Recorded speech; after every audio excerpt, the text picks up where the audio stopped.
Today's workshop is about, is it fair? Before I explain anything, I'm just going to randomly call on people to do some certain things. What I'm going to do now, I tried in my class. I'm going to do it with you guys and we can see how it goes. So let's start with maybe 5 volunteers. Please stand up. Please line up from shoulders in the front, shoulders in the back. Yeah, okay. Front is you. Shoulders to the front. Yeah, shoulders in the front. Shoulders to the front. Alright, so great. So for this challenge, you cannot pick anything up or move anything to help you. You cannot hurt each other. You cannot climb on top of things. Alright, starting with Travis. Please take the pencil from the wall. I've been wondering why the pencil up there the whole time. Yes. Can I jump? You can stand on your toes. You can climb, but not on the shelves and not on the bench. You failed. Thank you. Stop trying. Sorry. Am I going now? Yeah, please. Okay, did either.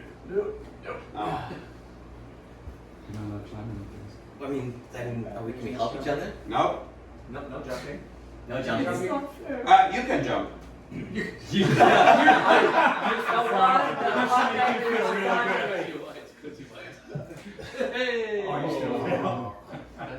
The idea of the jump though. It's not gonna make a difference. Just go for it. It didn't make a Oh! Can we get 1 chance? 2 chances? I was standing on a chair. Jason, Jake will read this. You can stretch. Easy. You can duck down over Thank you. Please sit down.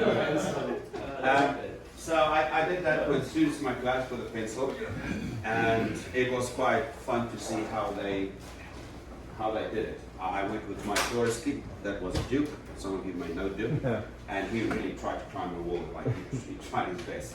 And then just random questions to follow up will be like, let's start with Travis. How did you feel when I asked you to do something? I feel it's unfair. Oh. That is not okay. Oh, how did you feel? I felt embarrassed. I couldn't do it. Oh, how about you? Not happy. Not happy. You were so close. How did you feel? I felt disappointed. Oh, you got it. How do you feel? I felt pretty good about it. Oh, that's amazing. So I asked these same questions in my class, and then the follow-up question is, how can I help each one of you to reach that goal? Is it okay if I help Travis to get it? And the response from my kids was very, very surprising. They all said no. I said, what if I give Travis a chair to stand on? And they got angry, and they said, no, that's not fair, you can't help him. I said, okay, but what if I cannot give them a chair, a box, or pick the students up? And my kids got angry and said, no, I can't help them, which I found very, very interesting. They did, however, say, said like, what will make it more fair? And then their response was, just put it lower.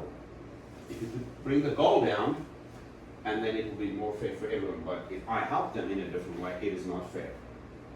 And then we had a discussion about that in class, and it made me realize that if you have like a bit of a challenging CC1 class, like I have, or maybe, where are you, Tyler? Like you have, it's going to take not just one exercise, but it's going to take a lot of follow-up exercises to get that point through and to make them understand about fair and different people need different aspects of help in your classroom. So I have a few more exercises. Behind you guys there are 2 stickers. Who would like to jump up and get a sticker? Thank you. Please speak wisely. Thank you. I don't even know, boy. Don't jump on me. What a sticker? Oh, now just the little white ones. Please read your sticker. Never too old to learn. Oh, beautiful. Guys. Believe that God is fair. Beautiful. That sticker went hard. So, I've been trying different things in my class for different days to make my kids understand about fair and unfair. Before I give you any papers and before you read, I want to try two more things. So another exercise that is quite great in my class is I want 3 people to draw a picture for me. Thank you. And there's a You cannot start yet. Thank you. Thank you. You cannot start yet. Anyone else? Sure. Thank you. You cannot start yet. And this challenge is you need to do it with. Jason, this is for you. Please put that on. You're welcome. This is for you. Please put that on. This is for you.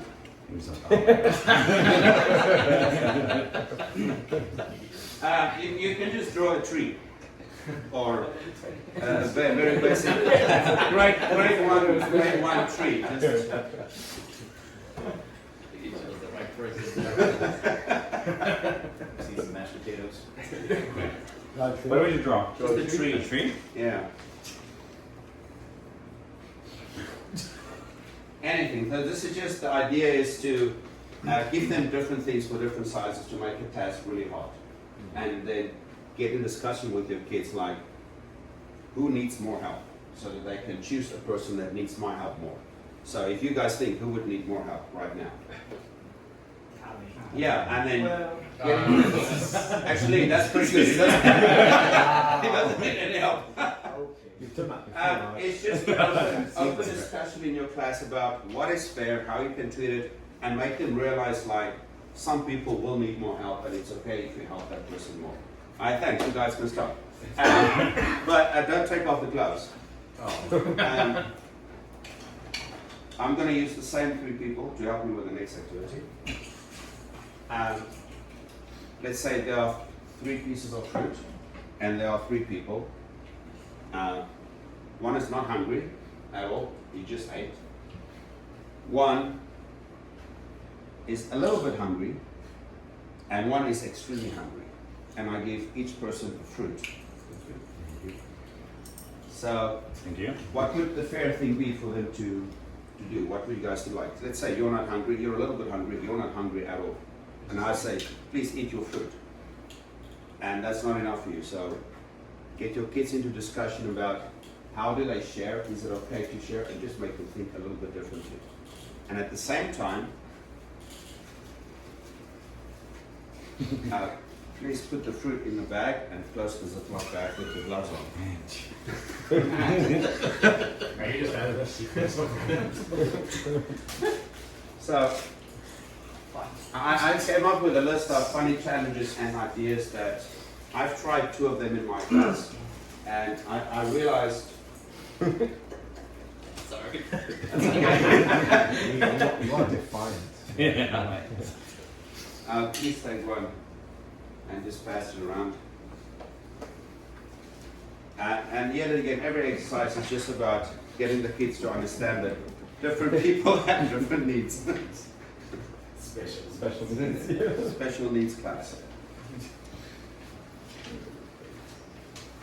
And I have a list of things that I made here for you guys, and we can go through them and we can talk about them and see. These are things that I came up with to take this further, to get the discussion going about what is fair. So if you go to the actual exercise, this is in your actual positive discipline book, and it says, comments for the teachers. Students arrive in your class with different skills, abilities, which require you to teach and relate to them in a very different way. And this is very hard for younger kids to understand. It's hard for them to understand that being fair doesn't mean treat everyone the same.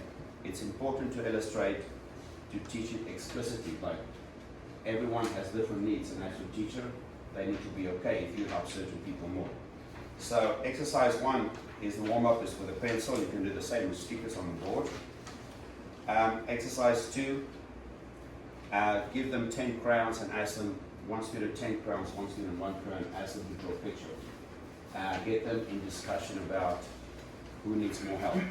All these things is just about getting them to understand that you need to help as a teacher other people a little bit more.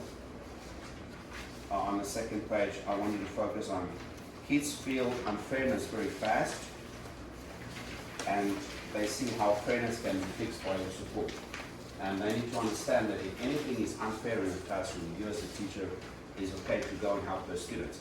I was very, very surprised with my CC1 kids when they got angry if I wanted to help the others, especially with the way that we do things with loving, kind, happy, grateful, how we teach.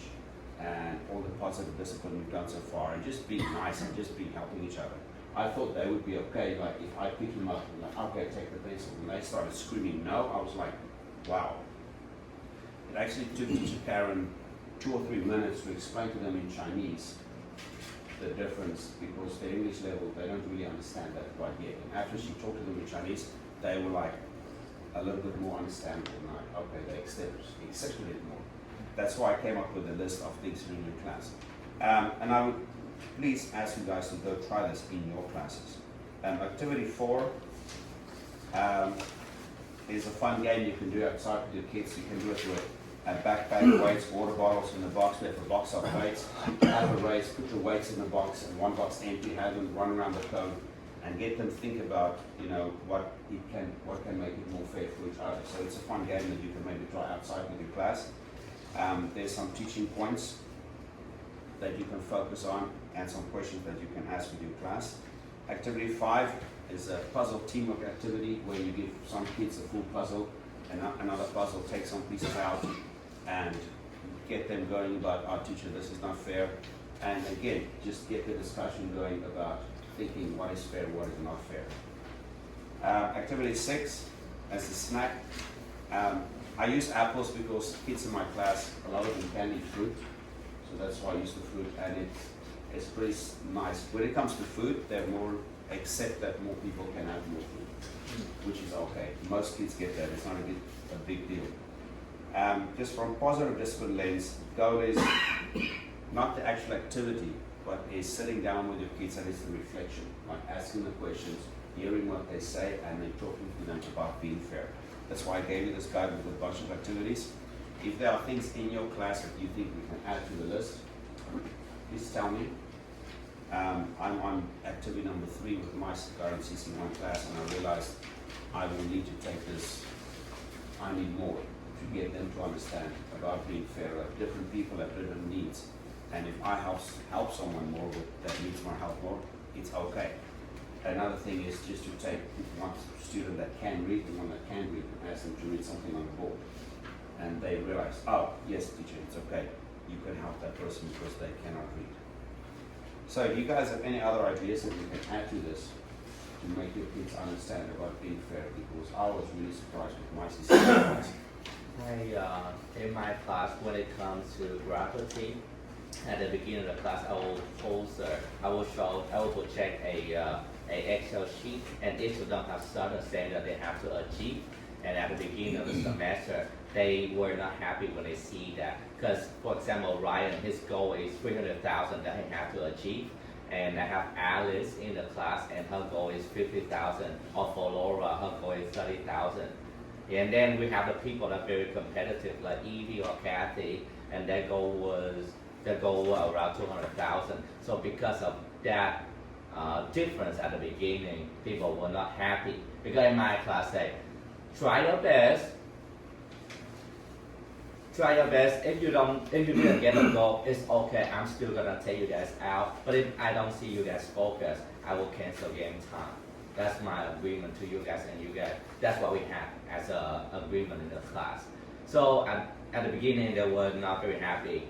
And the more I talk about this, or when I talk to them about there is a picture, maybe some of you have seen it already, like there are 3 different kids and then they have different chairs to see over again. So yeah. Oh wait, I think it's, I put it right here. Oh, you got that too? It's something similar, but someone sit in front of someone and ask them to read something on the whiteboard. And then ask the character to go sit right in front so they can't see.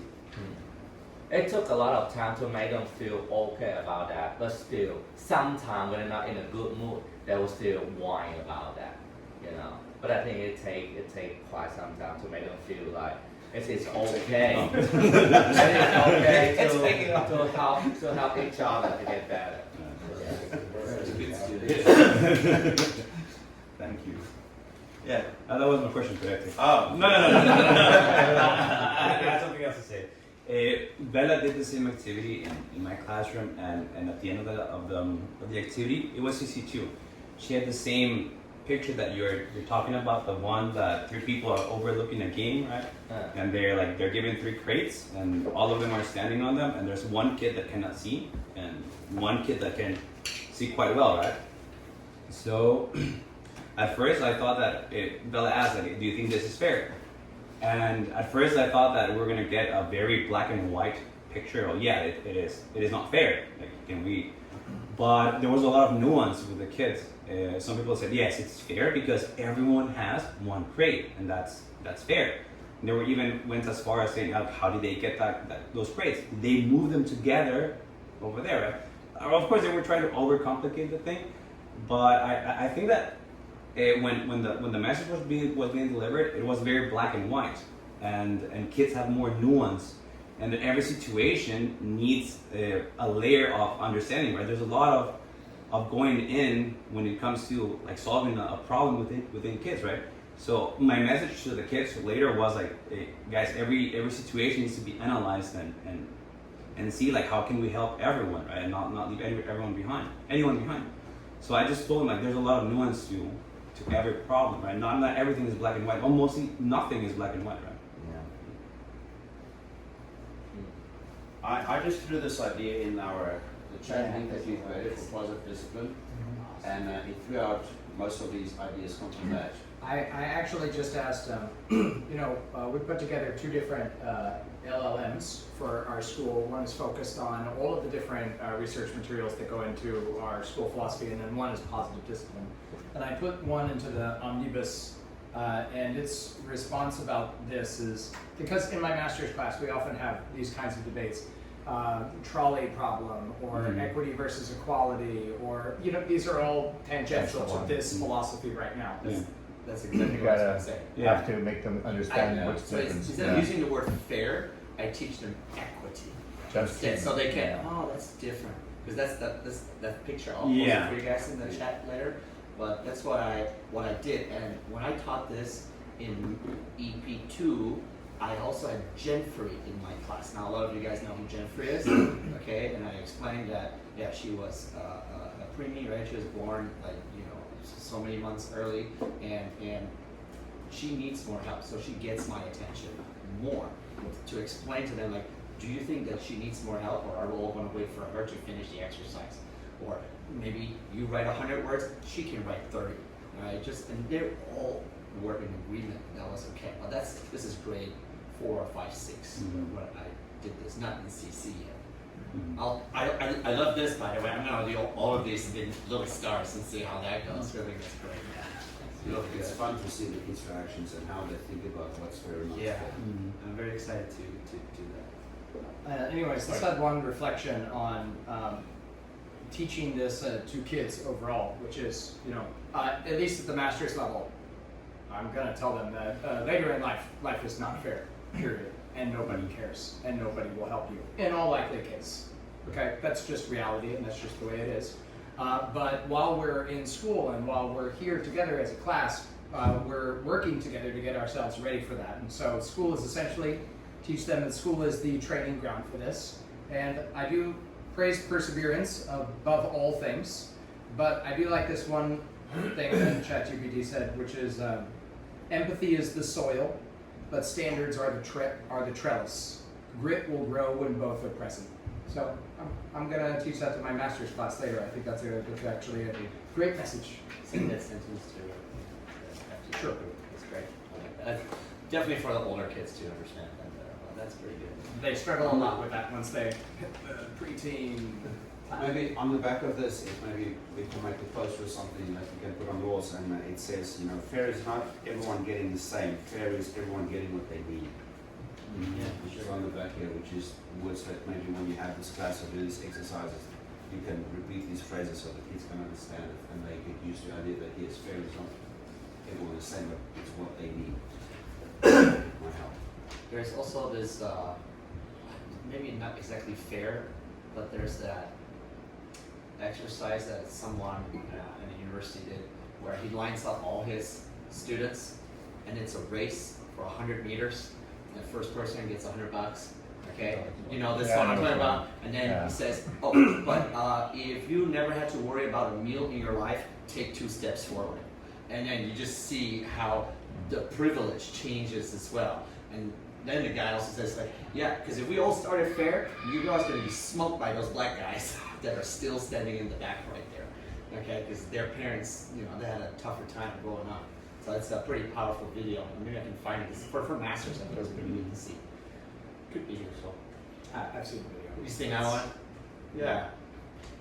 I just think it's nice to teach the kids that this is not with the fairness, but for them to get a fighting chance. That's why we pay now or pay later. Work hard now, stay on the path, learn English, okay, so that you have that head start later on against your peers, right? Because no one is going to do it for you.